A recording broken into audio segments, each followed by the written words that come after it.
Palavra da Verdade, com Hernandes Dias Lopes. Primeiro livro de Samuel, capítulo 1. 1 Samuel, capítulo 1. Esse é um dos textos mais lindos e comoventes da Bíblia.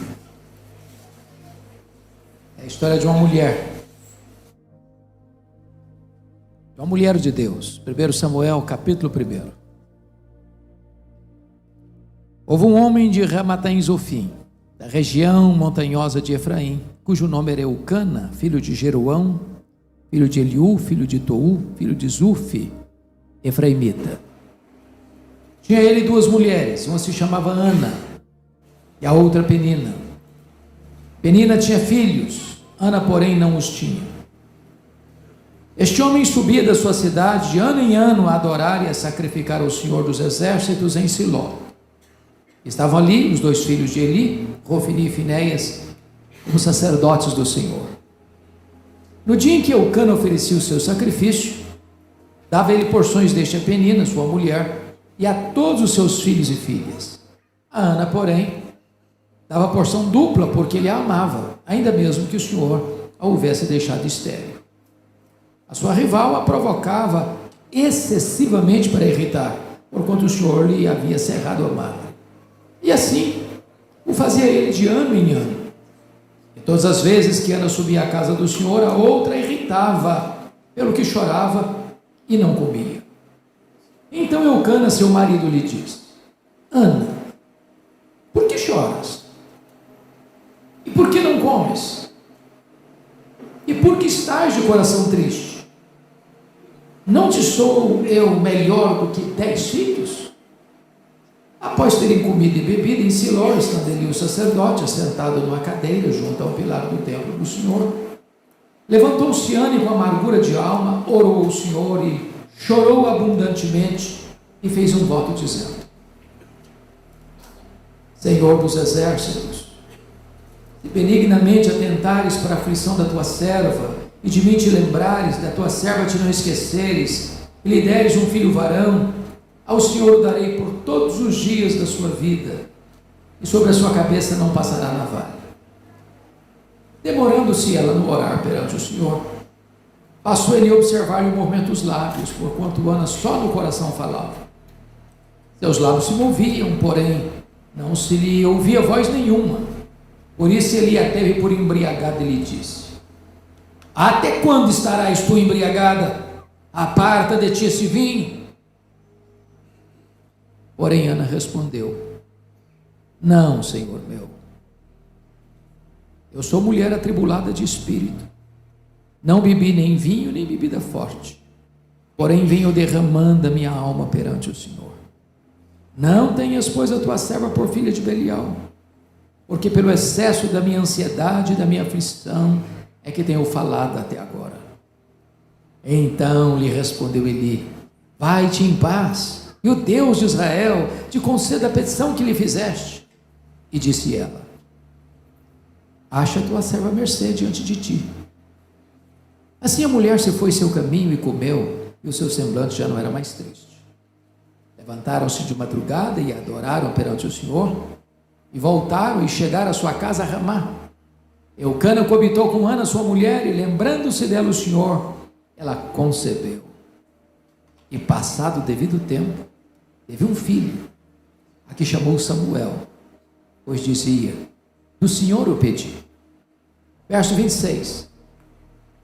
Disse Ana a Eli: Ah, meu Senhor, tão certo como vives, eu sou aquela mulher que aqui esteve contigo orando ao Senhor. Por este menino orava eu, e o Senhor me concedeu a petição que eu lhe fizera, pelo que também o trago como devolvido ao Senhor por todos os dias que viver, pois do Senhor o pedi. E eles adoraram ali o Senhor. Amém.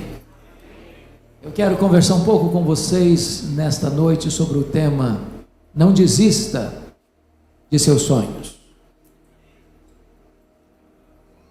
Era o ano de 1952 na Nova Zelândia, quando um grande esportista daquele país nutriu no seu coração um sonho inédito, audacioso, o sonho de escalar a montanha mais alta do planeta, o sonho de chegar no topo do Pico Everest, com mais de 8.800 metros de altitude.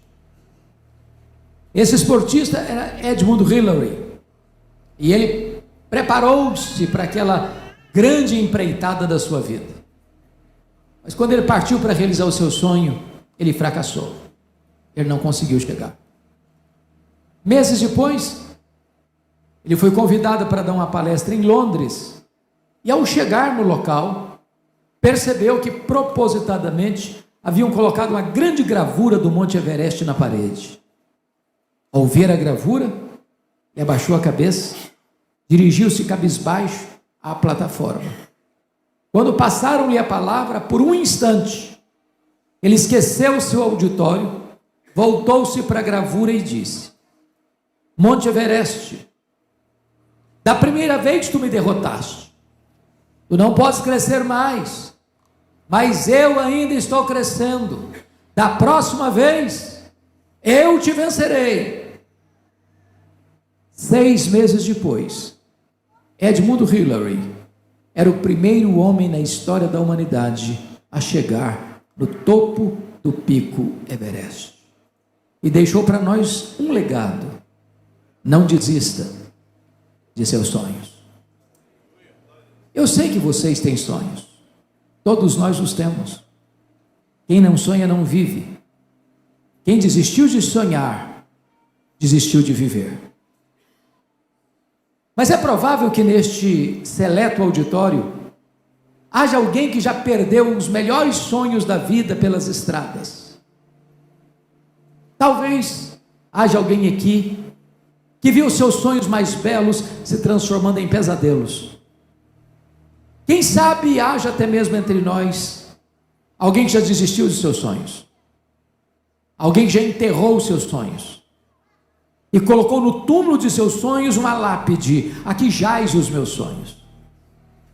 Pois eu quero encorajar você nesta noite a trazer de volta esses sonhos e a colocá-los na presença de Deus. Nós estamos na presença daquele que é o Deus dos impossíveis, o Deus das causas perdidas, e agindo Ele, ninguém o impedirá. Esse texto fala de uma mulher que teve um sonho legítimo, sonho de ser mãe, mas a Bíblia diz que ela é estéril, seu ventre é um deserto, seu sonho não está sendo realizado. E eu fico imaginando, pastor Luiz, que se Ana fosse nossa contemporânea, ela enfrentaria algumas abordagens. Acho que a primeira delas seria a seguinte: Ana, você é uma mulher tão crente, você vai tanto à casa de Deus, você ora tanto, você está com um problema, você está doente, você tem que examinar mais cuidadosamente a sua árvore genealógica, deve ter alguma maldição hereditária incrustada aí na sua família. Enquanto essa maldição não for quebrada, você não vai ser curada. Só que o problema de Ana não era maldição hereditária. Se Ana vivesse hoje, talvez alguém chegaria para ela como os amigos de Jó, dizendo o seguinte: Ana, ninguém sofre sem causa. Para você estar sofrendo, você deve ter feito alguma coisa errada. Enquanto você não identificar esse pecado e confessar esse pecado, você não vai ser curado. Só que o problema de Ana não era pecado escondido. Se Ana vivesse hoje, talvez alguém chegaria para ela e dizia o seguinte: Ana, deve ter algum demônio da esterilidade escondido aí na sua vida. Você precisa fazer é ir num culto de libertação. Só que o problema de Ana não era demônio. Confira comigo o versículo 5, por favor. Está escrito aí que o próprio Deus a deixou estéril. Agora olha o verso 6. Está escrito que o próprio Deus cerrou a sua madre, de tal maneira que a doença de Ana não tem a ver com maldição hereditária, não tem a ver com pecado, não tem a ver com demônio. A doença de Ana tem a ver com Deus. Bom, mas isso pode dar um nó na sua cabeça. Eu não estou entendendo. Se Deus é bom e Ele é, se Deus tem o melhor para nós e Ele tem, como é que Deus pode adiar os nossos sonhos e os nossos sonhos mais legítimos. Pois é sobre isso que eu quero conversar com vocês agora. Por que Deus adia os nossos sonhos? Primeiro, Deus adia os nossos sonhos para nós entendermos que o Deus das bênçãos é melhor do que as bênçãos de Deus. A maior necessidade sua não é da bênção de Deus, é do Deus da bênção. Você poderia ter todas as bênçãos de Deus, se você não tem Deus, você continua vazio. Irmãos, nós vivemos uma geração que pouco a pouco deslocou o eixo do Evangelho da centralidade da pessoa de Deus para a centralidade da pessoa do homem. Até parece que Deus virou um despachante celestial e tem que atender todas as suas necessidades, que você é o centro do universo. Mas esse não é o Evangelho.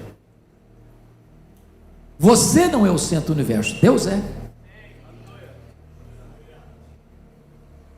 Então, quando nós colocamos a nós mesmos e os nossos desejos no centro do universo da nossa vida, Deus adia os nossos sonhos, para que Ele ocupe o primeiro lugar na nossa vida, para que Ele ocupe o topo da nossa agenda, para que Ele seja o centro maior da nossa vontade.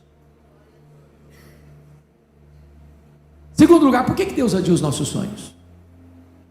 Deus adia os nossos sonhos para entendermos que tudo que temos, tudo que somos, veio de Deus, é de Deus e deve ser devolvido para Deus. Ana disse para ele: por este menino orava eu, pelo que o trago como devolvido ao Senhor por todos os dias da sua vida. Se Ana não tivesse entendido isso, ela teria gravitado ao redor de Samuel, e Samuel teria sido um ídolo na sua vida. Às vezes, irmãos, nós pedimos uma bênção para Deus, e Deus dá bênção, porque Ele é abençoador. Toda boa dádiva procede dEle. E aí você fica tão absorto e envolvido com a bênção, que você se esquece do abençoador. Vou exemplificar. Às vezes você pede para Deus prosperidade, e Deus dá prosperidade. A bênção do Senhor enriquece, com ela não tem desgosto. Riquezas e glórias vêm de ti. É Deus quem fortalece as nossas mãos para adquirirmos riquezas. Aí a pessoa começa a prosperar. Não tem tempo para Deus mais. Não dá para ir numa reunião de oração mais. Não dá para ir numa vigília de oração mais. Não dá para ir numa reunião de grupo familiar mais. Que está ocupada demais cuidando das bênçãos. E aí ela acaba transformando a bênção num ídolo. E não tem mais tempo para o abençoador.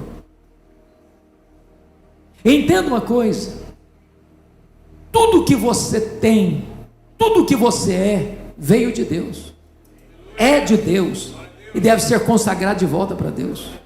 A casa que você mora é de Deus, o carro que você anda é de Deus, o trabalho que você tem é de Deus, a saúde que você tem vem de Deus, os filhos que Deus deu para vocês são de Deus. Então coloque no altar de Deus o melhor daquilo que Deus tem colocado nas suas mãos. Consagre o seu Samuel. Terceiro lugar, por que Deus adia os nossos sonhos? Deus adia os nossos sonhos porque os planos de Deus são melhores do que os nossos sonhos. Qual era o grande sonho de Ana? Ser mãe. Qual era o projeto de Deus para Ana? Que ela fosse mãe do maior profeta, do maior sacerdote, do maior juiz de Israel, do homem que haveria de trazer de volta a nação apóstata para a presença de Deus. Às vezes Deus está olhando para você e dizendo assim: meu filho, sabe por que eu não vou atender você? Você está pedindo pouco demais, tem coisa melhor para você. E Ana teve que lidar com 3 assassinos de sonhos. A primeira pessoa que quis matar os sonhos de Ana foi a sua rival Penina. Eu não sei o que a Penina dizia para Ana, mas de uma coisa eu tenho certeza: Penina não era uma mulher de Deus. E gente de Deus não vive para infernizar a vida dos outros. Gente de Deus é um bálsamo. Mas à luz do versículo 6, eu acho que a Penina dizia mais ou menos o seguinte para Ana: Ana, você é tão crente, você vai tanto à igreja, você ora tanto, está doente. Eu não sou crente igual a você, Eu não vou à igreja igual você. Eu não oro igual você. Estou aqui com saúde, cheia de filhos. Se esse negócio de orar funcionasse, você não estava aí doente. Você conhece gente assim? Cuidado com essa gente. São assassinos de sonhos. Estão querendo passar para você a ideia de que se você é crente, você nunca vai ter problema na vida. Isso não é verdade. Jesus nunca prometeu isso nem para você, nem para mim. O que ele prometeu é estar conosco todos os dias até a consumação dos séculos. A segunda pessoa que quis matar os sonhos de Ana foi o sacerdote Eli. Todo ano Ana subia para Siló, todo ano. Lá estava Eli, lá estava Rofini, lá estava Finéias. Não consta a Bíblia em que nenhuma dessas idas de Ana a Siló, que nem Elias ou Finéias ou Rofini conversasse com ela, orasse por ela, chorasse com ela. A primeira vez que o sacerdote dirigiu a palavra para Ana foi para sacar contra ela um pesado libelo acusatório e chamá-la de bêbada, de filha de Belial, dentro da igreja. Eu acho que se a Ana fosse da Lagoinha, ela ia sair da igreja. Aí, eu acho que ia fazer um pouco mais, ia fazer uma campanha para tirar o pastor Eli da igreja. Por muito menos as pessoas fazem isso hoje. Você conhece crente hipersensível? Crente porcelana? Crente cristal? Qualquer coisinha trinca? Similindra? Você vai sair da igreja? Ana era uma mulher madura. Não, meu senhor, não estou bêbada não. Não me trate como uma filha de Belial, eu estou derramando a minha alma perante o Senhor. Não permita que os seus sonhos sejam roubados, nem mesmo dentro da igreja. A terceira pessoa que quis matar os sonhos de Ana foi seu marido. O Elcana era um maridão. Diz a Bíblia que ele amava Ana. Diz a Bíblia que ele era um provedor, ele dava porções duplas a Ana. Mas o Elcana tinha um problema. Ele era cabeça dura demais para acreditar em milagres. Ele conhecia a história do povo de Deus. Ele sabia que Deus tinha curado Sara. Ele sabia que Deus tinha curado Rebeca. Ele sabia que Deus tinha curado Raquel. Ele sabia que a sua mulher orava e chorava constantemente pedindo cura. Mas não consta a Bíblia em momento nenhum que Elcana tenha dito assim para Ana: Ana, vem cá, filha, eu sei que você tem esse sonho, eu sei que a medicina está dizendo que não tem jeito, eu sei que se Deus quiser tem jeito, então conta comigo, eu vou orar com você, eu vou orar por você, estou junto com você nessa luta. Não consta que ele tenha feito isso, mas o versículo 8 diz que houve um momento em que o Elcana chamou a Ana para uma conversa. Ana, minha filha, não dá, né? Vou parafrasear agora.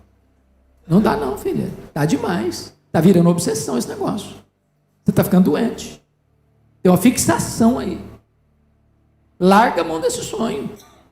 Você não sabe que a junta médica de Ramá já deu o diagnóstico, não tem cura? Para que você insiste? Para que você insiste? É uma causa perdida. Desista desse negócio de querer ser mãe. Aliás, Ana, você não está nem aproveitando o maridão que você tem. Você não sabe que eu sou melhor que 10 filhos para você? Se fosse hoje, eu diria assim: Ana, pensa em mim, ligue para mim, chore por mim, não chore por ele, Ana. Assassino de sonhos. Cuidado que os assassinos de sonhos podem estar mais perto de você do que você imagina. Não desista de seus sonhos. Mas o que fazer quando os nossos sonhos estão sendo adiados? Ana nos ensina 3 coisas. Primeiro, se os seus sonhos estão sendo adiados, continue crendo, continue orando, continue chorando, continue jejuando, continue insistindo com Deus, continue batendo a porta. Continue. Às vezes nós desistimos no limiar da bênção. Às vezes nós paramos cedo demais. Quantos casamentos que poderiam estar de pé, que faltou um pouquinho mais de perseverança, de paciência, de perdão, de oração, de jejum, de choro. Quantas causas que foram declaradas perdidas, quando se podia avançar um pouco mais, esperar um pouco mais, chorar um pouco mais, orar um pouco mais.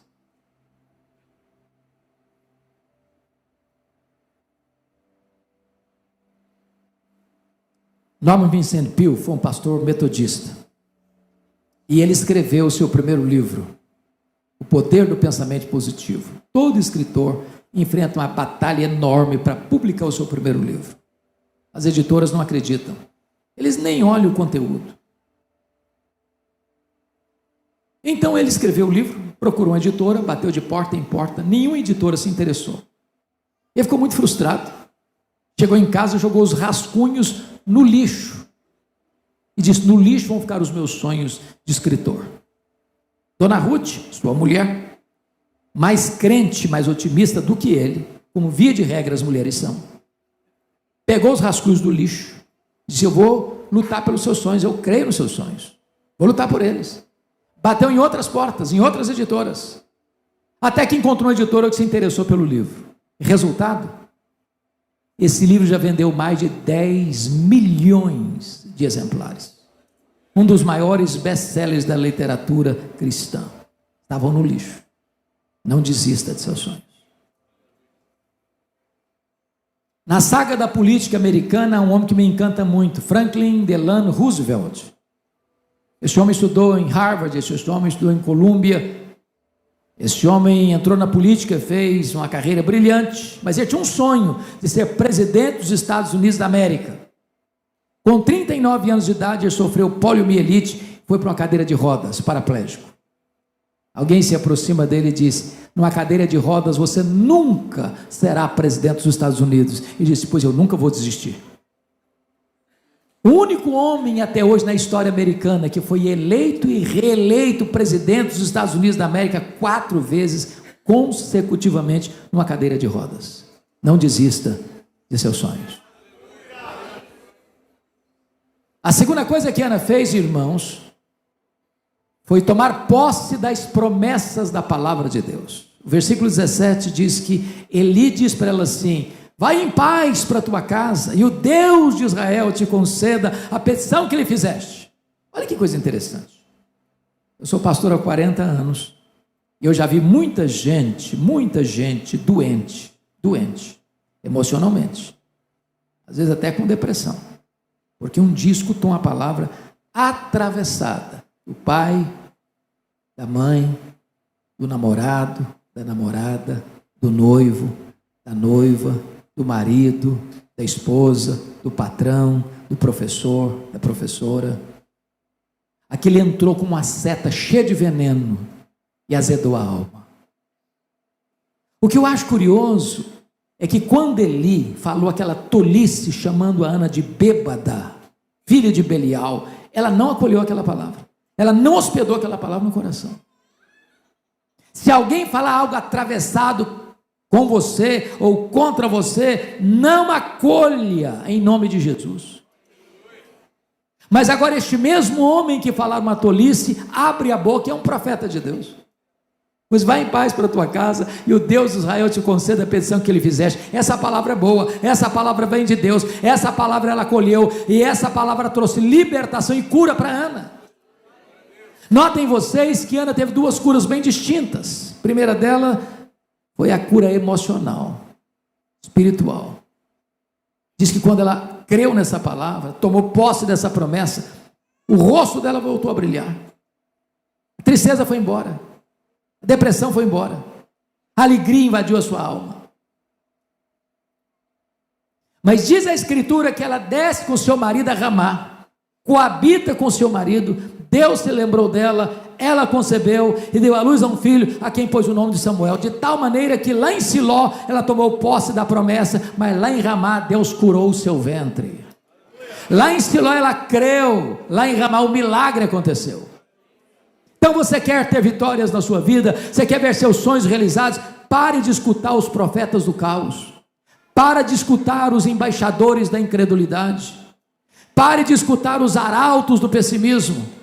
Leia a palavra de Deus, tome posse das promessas de Deus. Sabe por quê? Porque promessa de Deus e realidade são a mesma coisa. Nenhuma das promessas de Deus caiu por terra. Ele vela pela sua palavra em a cumprir. Mas finalmente, irmãos, os seus sonhos estão sendo adiados. Faça como Ana, volte a viver.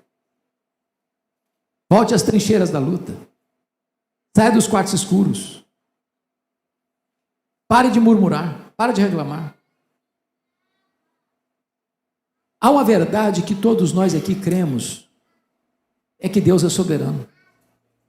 Deus está no trono. Não tem acaso, não tem sorte, não tem azar. Não tem determinismo cego. Não tem misticismo, não tem olho gordo. É a mão de Deus que dirige o nosso destino. Deus não é pego de surpresa. Deus não fica em apuros. Deus não está lá no céu esfregando as mãos sem saber o que fazer. Deus não desperdiça sofrimento na vida de seus filhos. Se você está passando por uma prova, saiba disso. Deus sabe o que você está passando. Deus sabe onde você está. Deus sabe como você está. E Deus tem um propósito nisso. Então volte a cantar. Então volte a sorrir. Então volte a celebrar. Então volte a viver a vida. O que eu acho curioso é que Ana queria ser mãe, mas ela vivia tão depressiva, chorando, que ela nem atraiu o marido dela. Agora o rostinho está alegre, agora o sorriso está na face, agora ela atrai o marido. E agora ela coabita com o marido. E agora Deus se lembra dela. E agora Deus abre o ventre dela, porque Deus é poderoso para fazer com que a mulher estéril seja alegre mãe de filhos.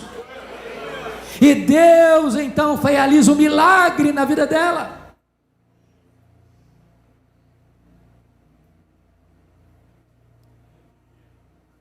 Há um autor que eu gosto de ler, embora não seja evangélico, Og Mandino.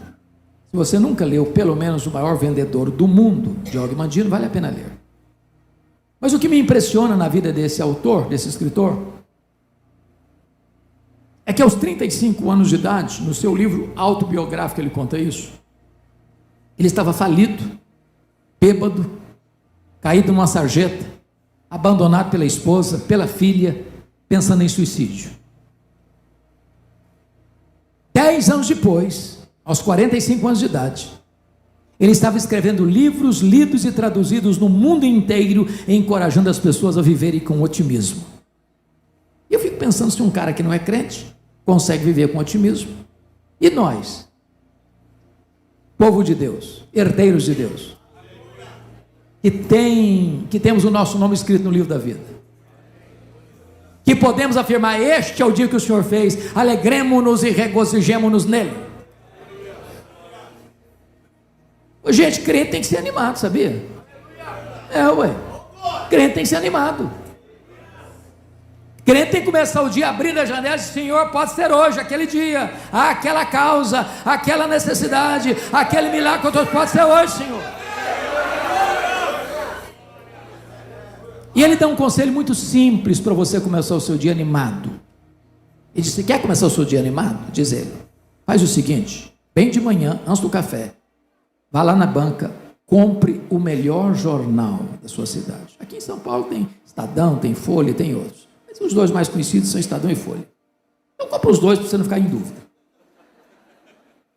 Abra o jornal. Mas, por favor, não comece a leitura pela página política, você vai ficar depressivo. Pula essa página. Bom, você não vai querer começar também pelas páginas econômicas, porque a inflação está voltando, a economia mundial está em crise, você vai ficar desesperado. Então, pula essa página também. É óbvio que você não vai querer, de jeito nenhum, ler as páginas policiais. Você vai ficar com medo de sair de casa. Vai. Bom, mas é claro também que você não vai querer começar lendo as páginas esportivas, que de repente você é corintiano, está cansado de não conseguir ser campeão. Então, pula logo essa página também.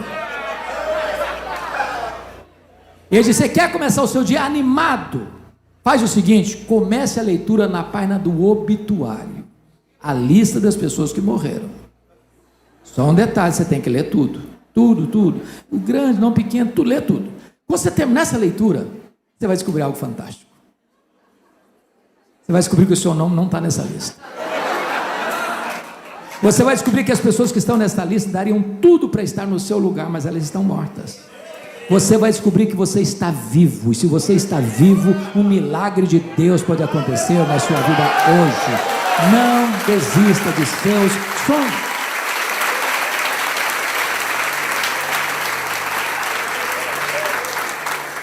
Esta mensagem, irmãos, tem um peso especial para mim por uma razão.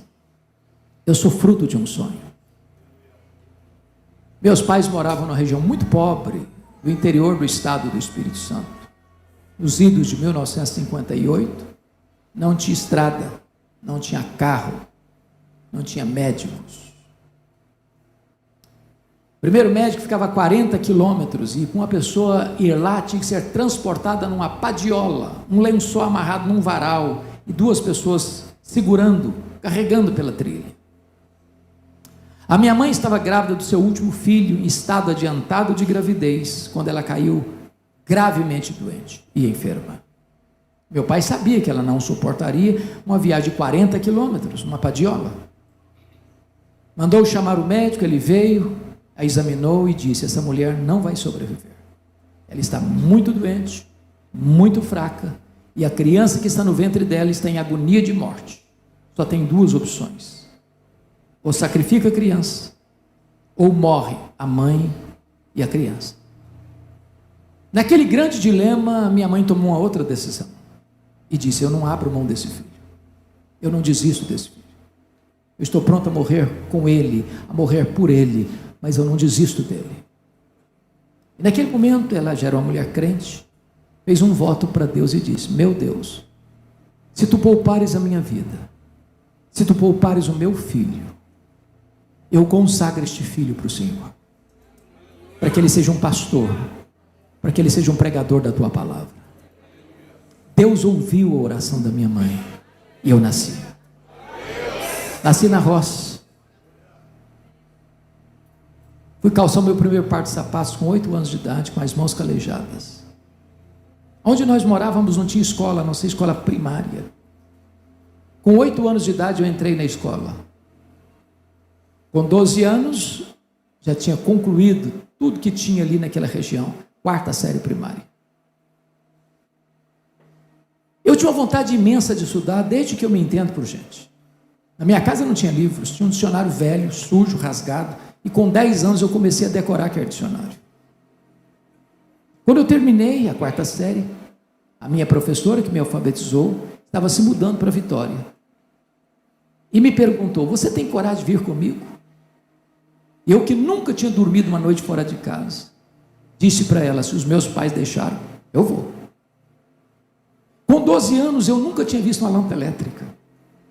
Com 12 anos eu nunca tinha visto um aparelho de televisão. Com 12 anos eu nunca tinha entrado numa cidade. Com 12 anos eu subi na carroceria de um caminhão e fui parar no pior bairro da Grande Vitória, dentro de um mangue, do lado de um prostíbulo, um barraco de tábuas de 4 cômodos, com 10 pessoas. Foram tempos dificílimos. Muitas vezes eu namorei um pão de sal na vitrine de um botequim. Eu não tinha dinheiro para comprar um pão de sal. Muitas vezes eu queria comer farinha, comer açúcar, não tinha. E às vezes eu dormia chorando. Mas eu tinha um sonho. Eu queria lutar por ele. O meu sonho de criança e de juventude, pasmem vocês, era ser político e advogado. Eu não perdi um comício por nada. Comícios eram feitos na praça. Enquanto o último orador não descia do palanque, eu não ia embora. No dia que eu fiz 18 anos, eu tirei meu título e me filiei num partido. E um dia eu conversava com um presbítero muito amado e falava para ele do meu projeto de vida. Olha, depois que eu me tornar um advogado, depois que eu me tornar um político, depois que eu realizar os meus sonhos, eu quero ir para um seminário para dedicar o resto dos meus dias para Deus. E esse homem botou o dedo no meu nariz e disse: você quer dar sobras para Deus? Deus te quer agora, hoje. A sua juventude, a sua inteligência, Deus te quer agora. Aquela palavra entrou no meu coração com uma flecha. E eu saí dali 100% convencido de que Deus estava me chamando naquele momento para ser um pastor. A minha mãe, embora analfabeta, ela nunca teve o privilégio de sentar num banco de escola. E ela amava a Deus, mas nem sempre alguém estava pronto ou disponível para ler a Bíblia para ela. E um dia, chorando, saiu para o seu quintal, tropeçou numa cartilha suja, pegou aquela cartilha e disse: meu Deus, o senhor podia me ensinar a entender isso aqui, a ler essas letras. E ela aprendeu a ler naquela cartilha, lia fluentemente a sua Bíblia. Mesmo sendo analfabeta, era uma mulher sábia. Ela nunca me contou o sonho dela, o projeto dela com Deus, porque ela pensava no coração: se eu contar, ele vai ser sugestionado. É preciso que Deus fale ao coração dele. No dia que eu cheguei em casa e contei para ela o que aconteceu, o meu chamado, ela disse: meu filho, por isso eu orava antes de você nascer. Antes dela partir para o Senhor, ela me chamou na casa dela e me contou essa história. Eu chorei muito, porque ela me disse algo: meu filho, nesses anos todos, eu nunca deixei de me levantar de madrugada, todas as madrugadas, me colocar de joelhos e orar por você, para que Deus levantasse você, para que Deus capacitasse você. Eu a abracei e chorei copiosamente e disse: mamãe, a senhora está me ensinando as lições mais importantes da vida. A senhora está me ensinando que um filho nunca é pobre se tem uma mãe que ora por ele.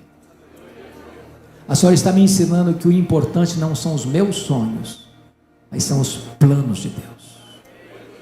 Então, na contramão do meu tema, se preciso for, desista dos seus sonhos, mas nunca desista do propósito de Deus para a sua vida. Que Deus nos ajude.